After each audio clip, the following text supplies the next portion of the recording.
இன்றைக்கான தேவனுடைய வார்த்தை கூலிக்காரன். யோபு 7 1 சொல்லுது, பூமியிலே போராட மனுஷனுக்கு குறிக்கப்பட்ட காலம் உண்டல்லவோ, அவன் நாட்கள் ஒரு கூலிக்காரன் நாட்களைப் போல் இருக்கிறதல்லவோ. இந்த வசனம் சொல்லுது, ஒவ்வொரு மனுஷனுக்கும் இந்த பூமியில போராடி வாழ்றதுக்கு குறிக்கப்பட்ட காலம் இருக்கிறதா. ஆனா ஒவ்வொருத்தருடைய நாட்களும் ஒரு கூலிக்காரனுடைய நாட்களைப் போல் இருக்கிறதா. கூலிக்காரனை நாங்கள் எடுத்துக்கொள்வோமாக இருந்தால் அவருக்கு நிலையான ஒரு தொழில் இருக்காது. அவர் ஒவ்வொரு நாளுமே தன்னுடைய கூலிக்காக வேலை செய்கிறவராக இருப்பார். அதாவது ஒரு நாள் வேலை செய்யும் பொழுது அவருக்கு அந்த வேலைக்குரிய கூலி கிடைக்கிறது. ஆனால் அடுத்த நாள் அதே வேலை அதே கூலி அவருக்கு கிடைக்குமான்றது கேள்விக்குறியாக இருக்கும்.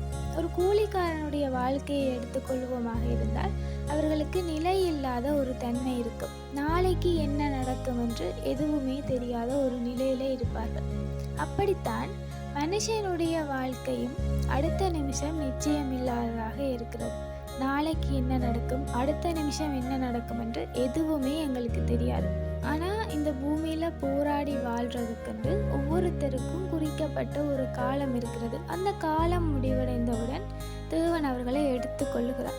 எங்கள் ஒவ்வொருத்தருடைய வாழ்க்கையும் ஒரு கூலிக்காரனுடைய நாட்களைப் போல் இருக்கிறபடியால், அடுத்த நிமிடம் என்ன நடக்கும் என்று தெரியாமல் இருக்கிறபடியால் நாங்கள் எங்களுடைய வாழ்க்கையை சரியான பாதையில் நடத்துகிறவர்களாக இருக்க வேண்டும்.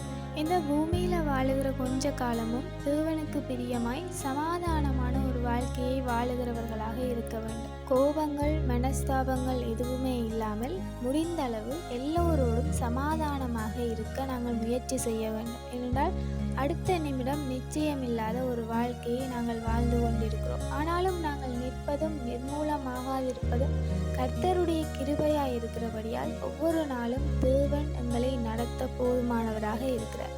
Have a hopeful day.